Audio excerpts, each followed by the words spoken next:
네, 유승민 작가 모셨습니다. 어서 오세요. 안녕하세요. 오늘 어떤 내용일까요? 네, 오늘 자정이 지나면 경찰이 가포 비상을 발령하게 됩니다. 비상근무 태세 중 가장 높은 수준이죠. 네. 경찰관 연가가 중지되고 가용 경력이 총동원되는 건데요. 전국 2만 명 기동대원 가운데 서울에만 좀 집중적으로 14,000명 정도 기동대원을 배치하게 됩니다. 네.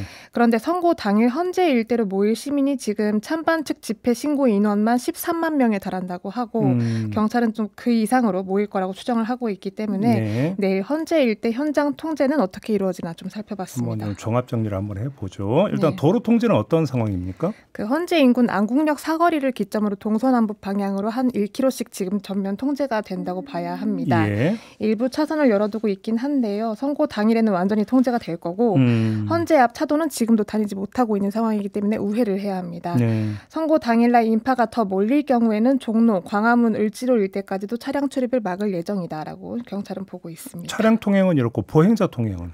보행자는 기본적으로 그 차단선이 있는데요. 예. 경찰이 진공 상태를 만들어 두겠다라고 했는데 그게 원래 구간이 100m 구간이었는데 지금 150m로 확장을 시켰습니다. 그 차벽 트럭과 경찰 버스를 총 160대 동원해서 사람 한 명도 지나가지 못할 정도로 촘촘하게 막아둔 상태인데요. 예. 그 헌재 앞 구간은 지금 텅 비어 있어서 지나다닐 수 있는 게 헌재 관계자, 그 취재진만 다닐 수가 있고 선고 당일엔 그 진공 상태를 300m까지 넓힐 예정이라고 합니다. 네. 그 보행자 같은 경우는 차단선 안쪽에서는 집회가 불가능하기 때문에 집회 참여자는 통행이 불가능하고요. 다만 시민과 주민은 제한을 두지 않습니다. 경찰이 대신에 일일이 어디 가시는 거냐 물어보고 통행을 허락하고 있는데요.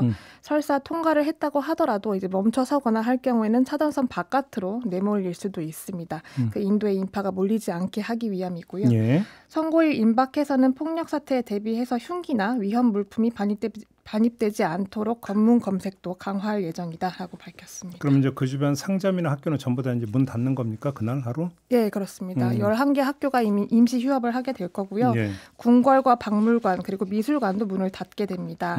그 인근 회사 같은 경우도 필수 인원을 제외하고는 재택근무를 하게 되고 네. 건물 옥상까지도 지금 폐쇄 조치가 다 마친 상태라고 합니다. 네. 또 예전부터 안전사고가 우려됐었던 주유소, 공사장 같은 시설도 다 당일날에는 휴업을 하게 됩니다. 또 상점 앞에 인도에 놓여있던 입간판, 또 화분 같은 경우는 경찰이 다 치운 상태고요. 거기에 공공자전거인 따릉이나 뭐 전동 킥보드, 그 가로에 놓인 쓰레기통까지도 다 집회 바깥 구간으로 이제 이동 조치를 마쳤습니다. 네. 안국역 같은 경우도 선고 당일에는 아예 역 자체를 폐쇄하기 때문에 화장실 이용도 불가능하고요. 인근의 광화문역, 종로 3가역, 시청역까지도 당일 상황에 따라서 폐쇄 여부를 결정하게 됩니다. 예를 들어서 뭐 탄핵 찬반 단체, 탄핵 찬반 집회 간의 어떤 충돌 가능성, 경찰도 이걸 이제 대비를 하고 있을 거 아니겠습니까? 네, 지금 경찰이 초점을 맞추고 있는 게 헌재 보호 그리고 찬반 측의 충돌, 또 다수 인원이 결집할 경우에 이제 생길 수 있는 인파 사고까지 고려를 하고 있는데요. 네. 지난 2017년 탄핵 선고일 같은 경우도 분신 또 자해 같은 그런 돌출 상황이 있었기 때문에 이번에도 모든 가능성을 좀 열어두고 있습니다. 네. 게다가 지금 헌재와 재판관을 대상으로 테러글, 협박글이 올라오고 있기 때문에 선고 당일에는 경찰 특공대가 투입될 겁니다. 만약에 헌재 내부로 난입을 시도한다거나 뭐 경찰관을 폭행한다거나 재판관 신변을 위협할 경우에는 현행범 체포 및 구속 수사가 원칙으로 이제 대처를 하게 되고요. 그래야겠죠. 네. 집회자들 같은 경우는 찬성과 반대 측을 나눠서 완충구역을 만들 거다라고 했는데 차벽을 세워서 이제 분리를 시키겠다라고 한 겁니다. 네. 그렇기 때문에 내가 속해 있는 집회구역 외 이동은 좀 제한이 될 수 있습니다. 또 대규모 집회가 열릴 걸로 예상이 되기 때문에 경찰이 총 8개 구역, 종로, 광화문, 을지로 일대를 8개 구역으로 나눠서 특별 범죄 예방 강화 구역으로 지정을 했는데요. 네. 여기는 기동 순찰대를 비롯해서 경찰, 형사까지 1,500명 정도가 투입이 되고 이 지휘는 경찰서장급인 총경이 이제 집회 통제라든가 인파 관리를 하게 됩니다. 그래요. 네. 아무튼 그러면 내일 그 현장에 가는 시민들이 꼭 기억하고 유념해야 될 게 있다면 어떤 걸까요? 예, 그 사실 선고 후에 발생할 수 있는 극렬 시위가 가장 우려가 되고 있는 상황인데요.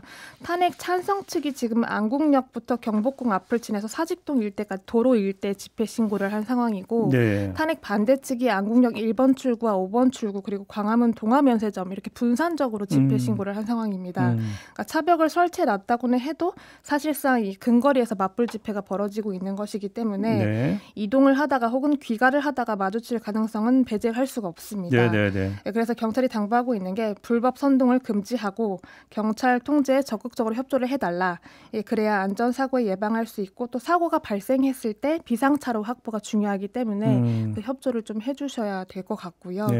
경찰이 현재 안전 펜스라던가 뭐 폴리스 라인, 뭐 안전 매트 같은 것들을 준비를 했는데 캡사이신 분사기와 경찰봉 같은 물리력을 행사하기 위한 장비도 좀 사용을 검토하고 있기 때문에요.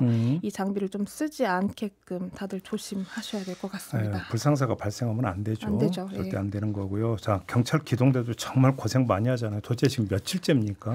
네. 그렇죠. 이번 주면 끝나야 할 텐데요. 네. 별일 없이 지나가기를 좀 바라는 마음은 모두가 똑같을 거라고 생각을 합니다. 자, 유승민 작가와 이렇게 마무리하겠습니다. 수고하셨어요. 맞습니다.